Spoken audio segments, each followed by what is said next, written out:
The two-state solution left the station a long time ago. You, Wada, you say that he died, it was never born.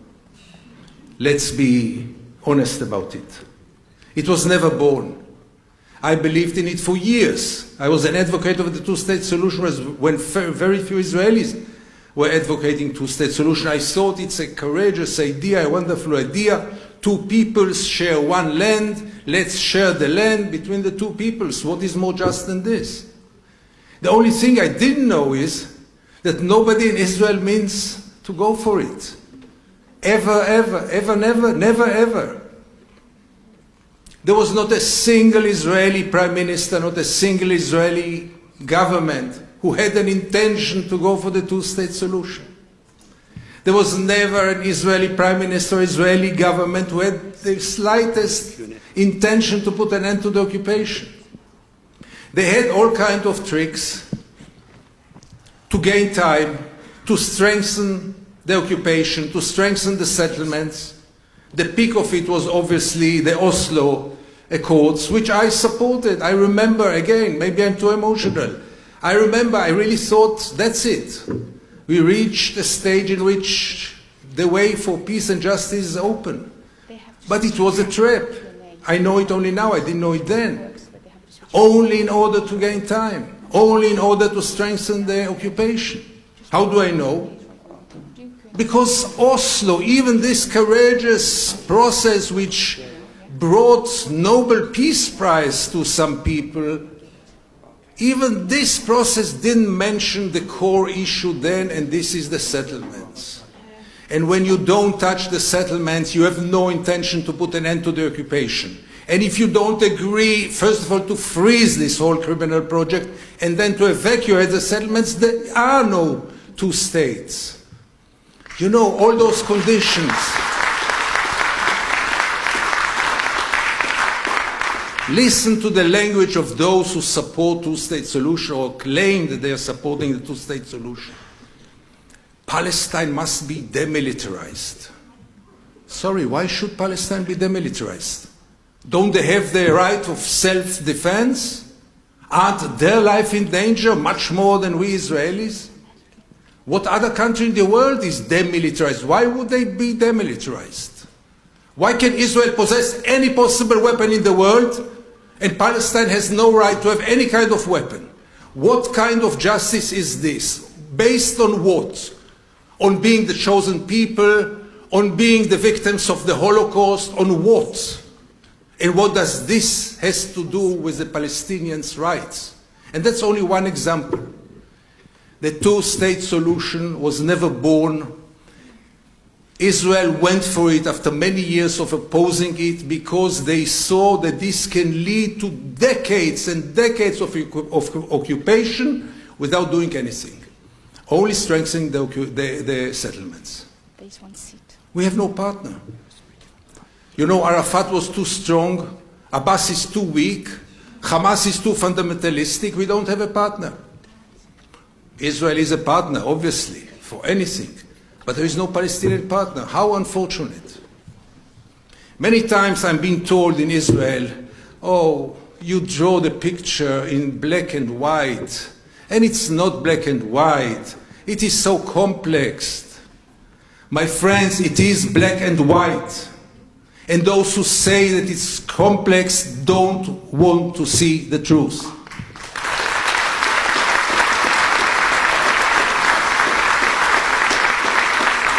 It is black and white because it's very clear if you look at the history from 48, even not from 48. I'm reading now the biography of Ben-Gurion written by Tom Segev. I recommend it to everyone.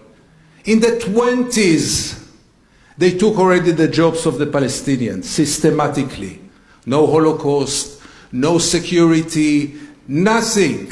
In the 20s, systematically, they conquer, first of all, their jobs, then their lands. So isn't it black and white? And the two-state solution, which talked to me so much, was really reasonable, even though deep in my heart I knew that it will not solve the main problems, because the refugee problem remains unsolved.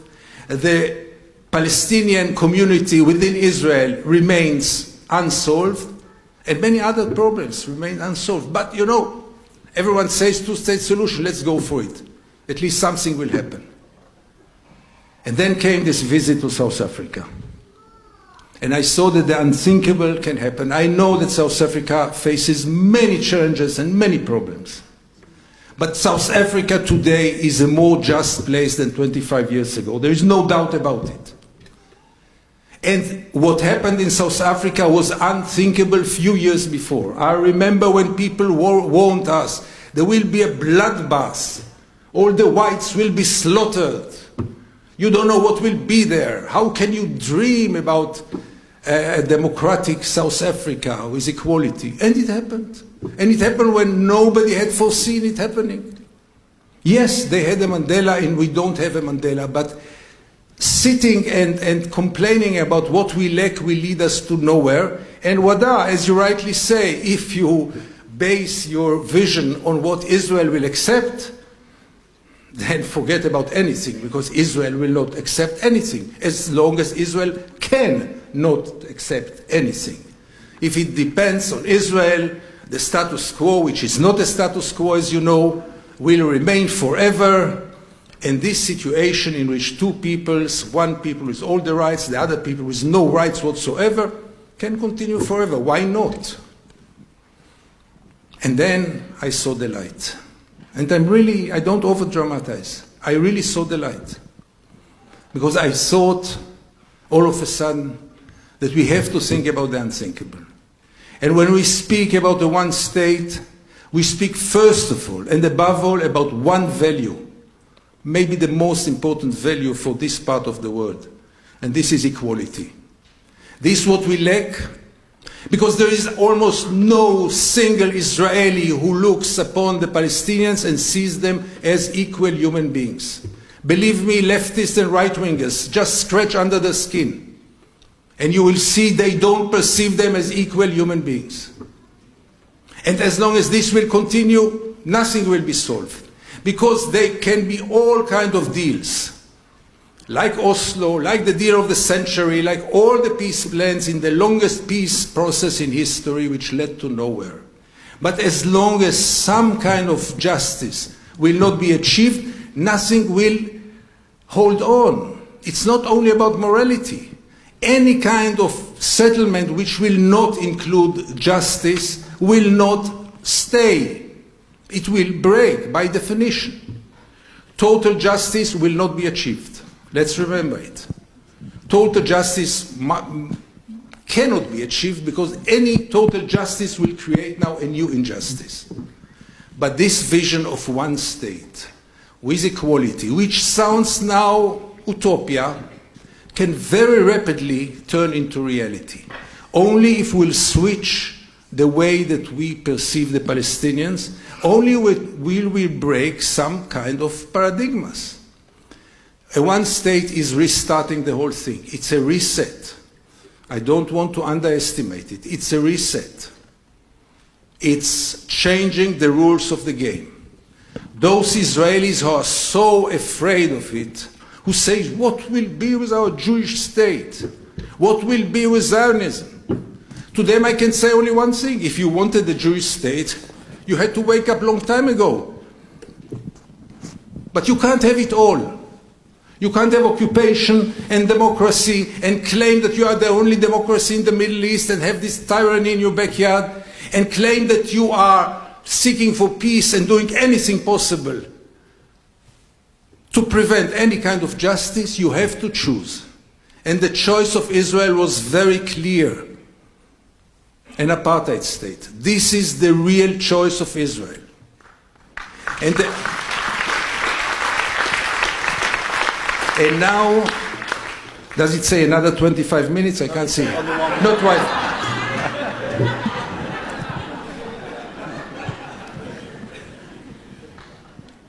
I know all the meanings of a one state, and they are quite outrageous. By the way, for Palestinians as well. It means a lot about the PA. It means a lot about the self-determination. For both peoples, it might be very, very painful. But do we really have an alternative? And when you start to speak about the one state, all of a sudden, the sky is the limit. Because if we will reach this stage of equality, of real perceiving the Palestinians as equal human beings, the problems will all of a sudden be much smaller than we think. The biggest mistakes that Israelis are doing is that they judge the future according to the present situation. Yes, if you judge the future according to the present situation, it will not work. It might be very violent, it might become a Balkan, it might be a terrible war, I don't know what. But the idea is to change the reality and not to stick to the present reality. Yes, we will stop to be a Jewish state. What is a Jewish state? I lived there for 66 years, I didn't get it yet. Is the United Kingdom a British state? Is Germany a German state? They are perceived as democracies for all its citizens. This very, very basic value is something which is threatening the Israelis. You want to practice Judaism, be my friend. I don't need this. I want to live in a just place, not in a Jewish place and not in a non-Jewish place. I want to live in a just place, and I don't live in a just place.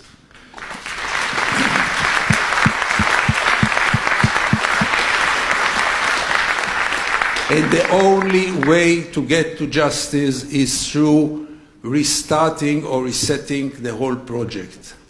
The international community, and that's my appeal to you, and by this I'll finish the extra 25 minutes that you gave me. They passed so quickly, but when you have fun, your time is passing quickly.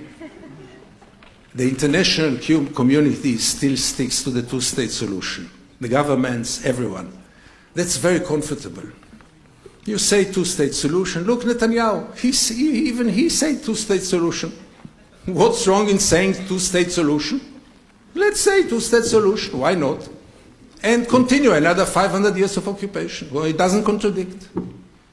Those who say today, the statesmen, the media, who speaks today about two-state solution, most of those people know deep in their heart that the train left the station. But they don't have the courage to really restart the whole thing and think about the alternative. Because it's very convenient for the PA, it's convenient for Israel, for the EU, for the United States. But it leads us to nowhere. And I want to say here that those who speak today about the two-state solution are the greatest supporters of the occupation. Because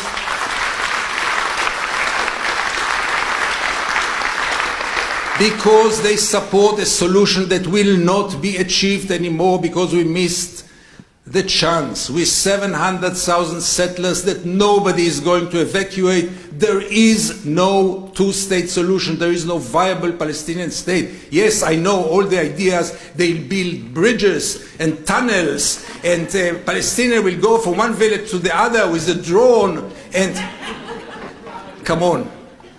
We are looking for a viable state, not for all kinds of gimmicks. And this is over. I, as an Israeli, even say more than this. The settlers won. They won. I have to realize it. 700,000 settlers is something that I cannot handle anymore. But when we get to the one-state solution, everything changes. Equality, equal immigration policy, right of return to both peoples. Not everything will be solved, but at least we have something to fight for and something to look for. So my appeal to you tonight is, please start the project, because it must come from you in Israel. It will be very hard to start this, as I tried to explain yesterday. The discourse from now on must concentrate only on two words: equal rights. And let Israel say no to equal rights. And then Israel will declare itself as an apartheid state. Thank you very much.